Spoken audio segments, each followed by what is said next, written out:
kembali lagi bersama saya Keisha Kristi dalam Tara TV Sport. Hari ini saya sudah bersama dengan dua atlet terkenal. Yuk kita mau mewawancarai atlet tersebut. Halo, namanya dengan siapa kak? Saya Winda. Kakak atlet apa ya? Saya atlet tenis. Wah, sepertinya Kak Winda ini atlet yang jago ya. Apa sih kak rahasianya untuk jago? Rajin olahraga, makan sehat dan berdoa. Wah, hebat banget ya adik-adik. Nah, dan atlet kedua kita hari ini adalah dengan siapa namanya? Lady. Wah, Kak Lady ini atlet apa? Aku atlet sepak bola. Wah, hebat ya Kak Lady. Nah, Kak Lady, rahasianya apa sih untuk jago?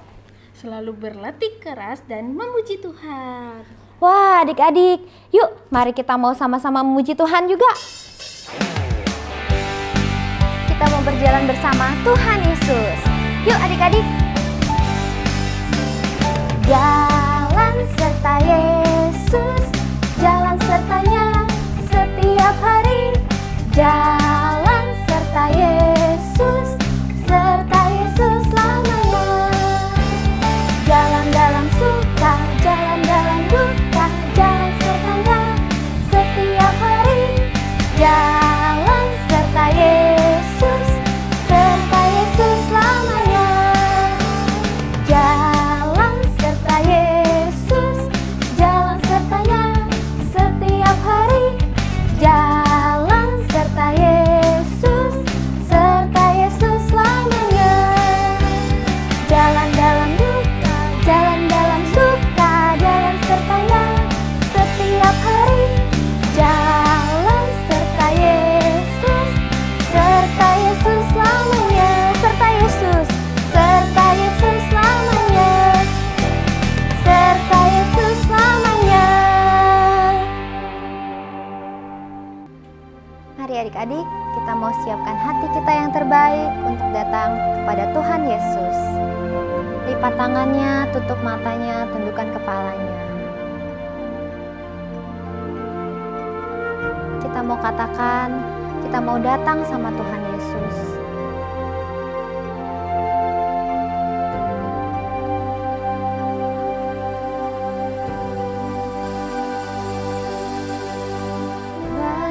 Bapakku datang padamu, naikkan ucapan syukur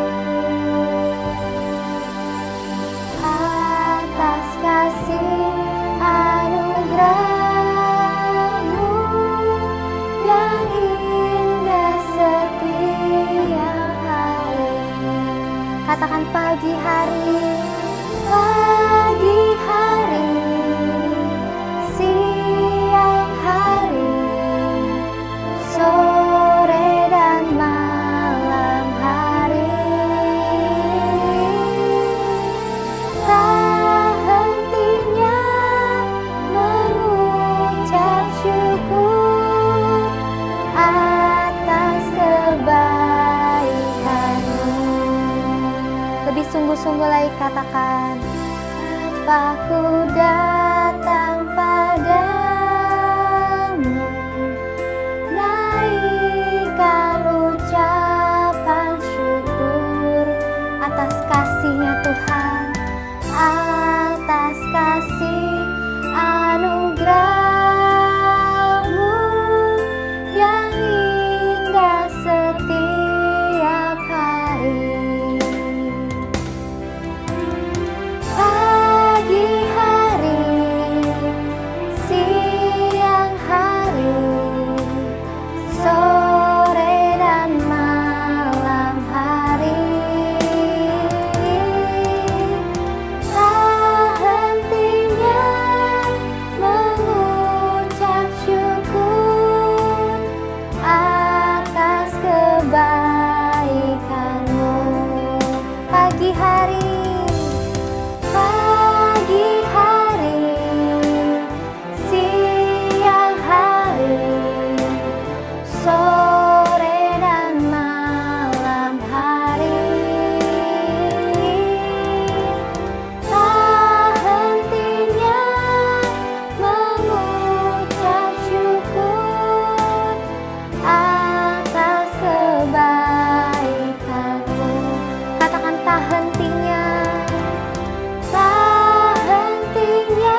atas kebaikan-Mu, atas kebaikan-Mu,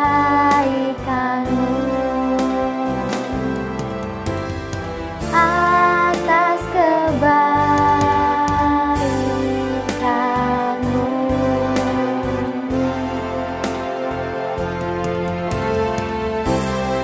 Mari adik-adik, kita mau datang sama Tuhan. Tundukkan kepala, lipat tangannya, kita mau berdoa. Tuhan Yesus, terima kasih buat hari ini, kami ada untuk memuji dan memuliakan nama Tuhan. Kalau sebentar kami akan mendengarkan firman Tuhan. Biarlah kami boleh fokus kepada Tuhan. Terima kasih. Haleluya. Amin.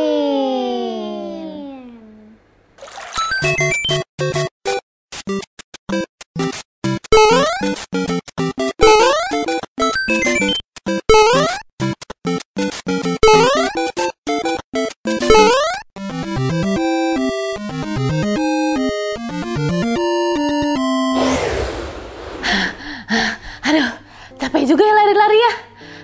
Hai adik-adik, halo Tara, teman anak raja. Wah, Kak Winda punya cerita seru nih buat adik-adik semua. Kita dengerin sama-sama ya. Adik-adik, seorang anak laki-laki berumur 11 tahun memberitahu ayahnya yang seorang pendeta. Oke ayah, saya siap untuk membagikan brosur tentang Tuhan Yesus. Ayahnya pun menjawab, "Nak, di luar sana sangat dingin dan gerimis." Anaknya bilang, "Tapi ayah, orang perlu tahu tentang Tuhan, bahkan di hari hujan." Ayahnya pun menjawab adik-adik, "Nak, aku tidak akan keluar dalam cuaca dingin seperti ini." Anaknya menjawab, "Kalau begitu, bolehkah aku pergi sendiri?" "Tolong ayah." Ayahnya pun pikir, terus bilang, "Oke, pergilah nak, tapi hati-hati ya." Wah, anaknya seneng. Anaknya pun bilang, "Terima kasih ayah." Dengan semangat, anak laki-laki itu pun berjalan di semua jalan desa untuk membagikan brosur kepada orang-orang yang dia lihat. Setelah 2 jam berjalan di tengah hujan dan dingin, tinggal 1 brosur terakhir di tangannya. Tetapi di jalan itu sudah sepi dan tidak ada orang lagi. Jadi dia berbalik ke sebuah rumah yang pertama dilihatnya, membunyikan bel beberapa kali dan menunggu. Bel dipencet, nggak ada yang keluar. Diketok, tok tok tok tok tok tok, nggak ada yang keluar. Akhirnya anak itu pun berbalik lagi ke pintu dan membunyikan bel berkali-kali. Ting ting ting ting ting ting. Dan menggedor pintu dengan lebih keras. Dok dok dok dok dok dok dok. Dia pun terus menunggu. Akhirnya pintu dibuka. Seorang wanita keluar dengan tatapan yang sangat sedih dan bertanya, "Apa yang bisa saya bantu, Nak?" Dengan mata berbinar dan tersenyum, anak itu pun berkata, "Nyonya, maafkan aku jika aku membuatmu kesal karena ketokan pintuku. Tetapi aku hanya ingin memberitahumu bahwa Tuhan Yesus benar-benar mencintaimu. Dan bahwa aku datang untuk memberikan brosur terakhirku yang berbicara tentang Tuhan Yesus dan cintanya yang besar." Nyonya itu pun menerimanya dan berkata, "Terima kasih ya nak." Nah, di hari Minggu pagi saat ibadah di gereja, pendeta pun bertanya, "Apakah ada yang mau bersaksi?" Lalu adik-adik, seorang wanita tua pun berdiri dan mulai berbicara. "Suamiku meninggal beberapa waktu yang lalu. Saya sedih, sendirian, dan tidak punya harapan. Minggu lalu, saya bukan orang Kristen. Dan di hari yang sangat dingin dan hujan, saya mengambil tali dan berdiri di atas kursi untuk mengakhiri hidup saya. Tiba-tiba saya mendengar pintu diketuk dengan keras dan tidak henti-hentinya. Jadi saya lepaskan tali dari leherku dan membuka pintu. Seorang anak tersenyum, seolah bersinar seperti malaikat dan berkata, "Nyonya, saya hanya ingin memberitahumu bahwa Tuhan Yesus sangat mencintaimu." Saya pun menutup pintu, lalu membaca setiap kata dari brosur itu, dan timbul semangat dan harapan dalam hati saya. Malam itu, saat anak laki-laki itu akan pergi, sempat berkata untuk saya datang ke gereja ini. Karenanya, sekarang saya di sini untuk mengucapkan terima kasih kepada anak yang seperti malaikat kecil yang datang tepat waktu saat saya akan mengakhiri hidup saya dan akan dihukum kekal di neraka. Tetapi karena kesaksian anak itu telah menyelamatkan hidup saya untuk mendapatkan hidup kekal di hadapan Tuhan. Wah, semua orang pun di gereja itu menangis terharu. Pendeta pun turun dari mimbar ke bangku di mana anaknya duduk, yang disebut nyonya itu sebagai malaikat kecil. Ayahnya memeluk putranya dan menangis sejadi-jadinya. Dia terharu, bangga dan bahagia. Anaknya telah bersaksi dan membuat perubahan yang besar bagi seseorang, yaitu nyonya tadi, untuk percaya Tuhan Yesus dan diselamatkan. Adik-adik, itulah pentingnya bersaksi. Menceritakan tentang Tuhan Yesus. Mungkin hanya berkata kepada teman atau keluarga atau tetangga kalimat yang sederhana seperti Tuhan Yesus mengasihimu, Tuhan Yesus itu baik, atau mengajak ibadah online. Hal kecil yang akan berdampak besar, yaitu perubahan hidup untuk orang lain. Bahkan menyelamatkan jiwa orang lain untuk bisa masuk ke surga karena percaya Tuhan Yesus. Tahukah adik-adik, di Lukas 15 ayat 10 berkata, ada sukacita pada malaikat-malaikat Allah karena satu orang berdosa yang bertobat. Dan pastinya hati Tuhan Yesus juga sangat senang karena Tuhan Yesus mengasihi semua orang. Yuk, kita mau semangat terus untuk bersaksi. Ada seorang gadis kecil bangsa Israel yang menjadi tawanan bangsa Aram. Tawanan berarti gadis kecil ini dibawa secara paksa, kayak diculik gitu, dan dibawa ke negeri Aram, jauh dari rumahnya. Biasanya tawanan dijadikan budak, yaitu kerja paksa tanpa dibayar. Begitu pula si gadis kecil Israel ini dijadikan pelayan dari istri seorang panglima tentara negeri Aram. Panglima tentara ini bernama Naaman. Gadis kecil ini harus kerja, dan kerja. Tetapi dia kerjakan semua dengan baik. Gadis kecil ini tinggal di rumah Naaman, seorang pahlawan yang berani, kuat, dan gagah perkasa. Tapi sayang, biarpun Naaman panglima tentara yang kuat dan gagah perkasa, dia menderita penyakit kusta. Borok-borok putih di seluruh tubuhnya. Dan penyakit kusta di zaman itu tidak ada obatnya. Dan dianggap penyakit yang najis dan memalukan. Dan biasanya akan dikucilkan. Tidak boleh tinggal dekat dengan orang lain. Istri Naaman pun sedih dengan penyakit suaminya. Gadis kecil Israel ini hatinya penuh kasih, peduli kepada orang lain, dan ingin sekali menolong. Lalu gadis kecil ini mendekati istri Naaman dan berkata, kalau saja tuanku Naaman pergi ke Nabi Elisa di Samaria, maka pasti Tuhan akan menyembuhkan penyakit tuanku. Wih, gadis kecil ini berani bersaksi ya. Tapi ada resikonya loh adik-adik. Kalau Naaman gak sembuh, pasti panglima tentara yang gagah perkasa itu bisa sangat marah. Gadis kecil ini bisa dipenjara atau dibunuh. Tetapi gadis kecil ini sangat beriman bahwa Tuhan bisa menyembuhkan segala penyakit. Imannya tetap kuat, walaupun sudah lama dia tidak bisa beribadah di bait Allah di negeri Israel. Karena di negeri Aram tempat tinggalnya sekarang, orang-orang tidak menyembah Tuhan Allah Israel. Tetapi kakak percaya si gadis kecil tetap berdoa menyembah Tuhan. Karena memang Tuhan tidak hanya ada di bait Allah. Tuhan ada di hati gadis kecil ini. Nah, singkat cerita, Naaman pergi ke Samaria. Datang ke rumah Nabi Elisa. Nabi Elisa tidak menemui Naaman.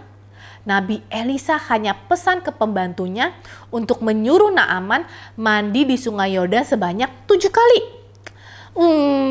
Naaman ngomel disuruh mandi di sungai yang kotor.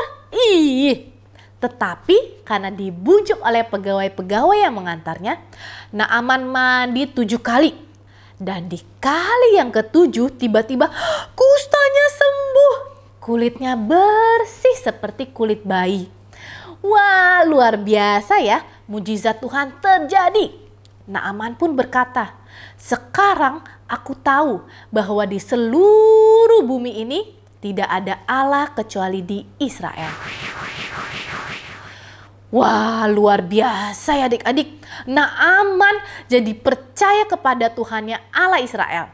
Mujizat terjadi karena seorang gadis kecil yang dalam masa sulit ditangkap dan ada di negeri musuh, tetapi hatinya tetap mengasihi dan peduli kepada orang lain, memberikan orang lain harapan, dan dengan imannya yang teguh mau bersaksi tentang Tuhan Allah Israel, sehingga terjadi mujizat kesembuhan dan kebangunan rohani juga terjadi. Naaman, keluarganya, pegawai-pegawai yang melihat mujizat itu menjadi percaya pada Allahnya bangsa Israel. Yuk, sekali lagi kakak ajak adik-adik untuk terus bersaksi menceritakan kasih dan kebaikan Tuhan Yesus. Sekarang kita berdoa yuk.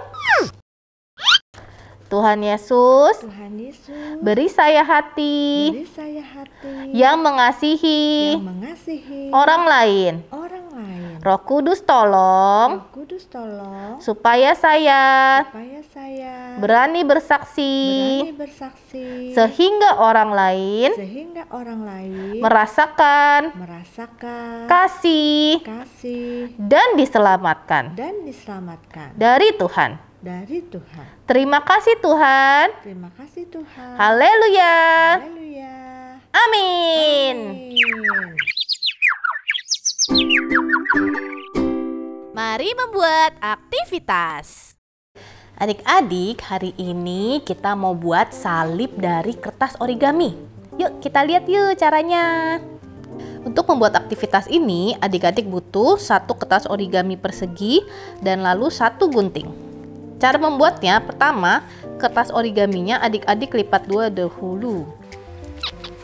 Nah, lalu kita gunting di yang ada lipatannya ini ya, gunting jadi 2. Nah, setelah jadi 2 begini, yang satunya kita mau potong sedikit. Kita lipat dulu, lalu kita potong deh.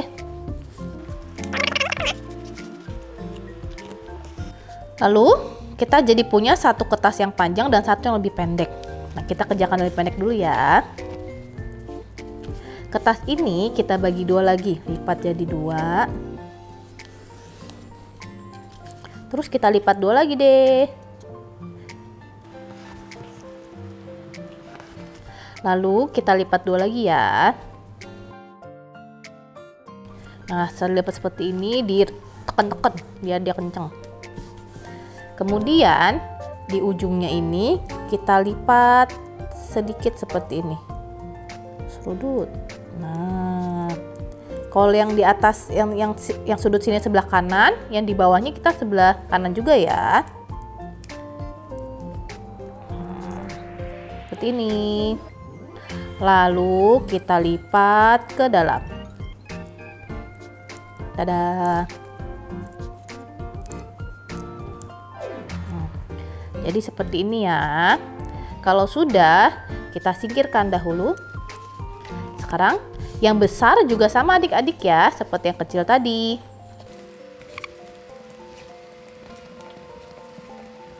Ujungnya ini kita lipat dua-duanya. 1, 2. Oke, terus ujungnya lagi. 1, 2. Nah, kalau sudah dilipat seperti ini, kita buka adik-adik. Terus lipatannya ini kita masukin ke dalam.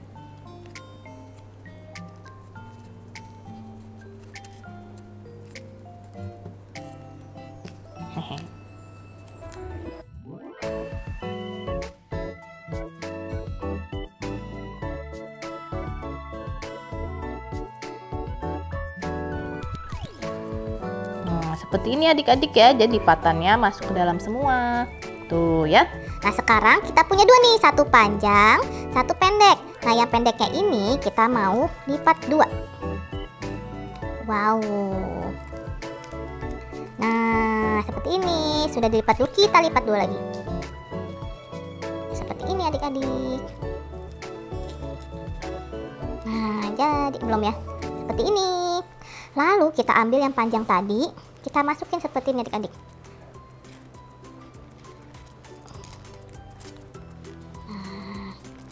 Sudah mulai kayak salib ya, tapi belum selesai. Saya lupa. Oh iya. Lalu yang atasnya ini kita lipat sedikit. Nah, seperti ini ya. Terusnya adik-adik bawahnya ini yang tajamnya ini kita selipin nih di dalam sini nih.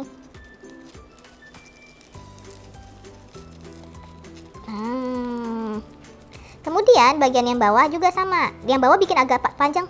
Keluar lagi loh.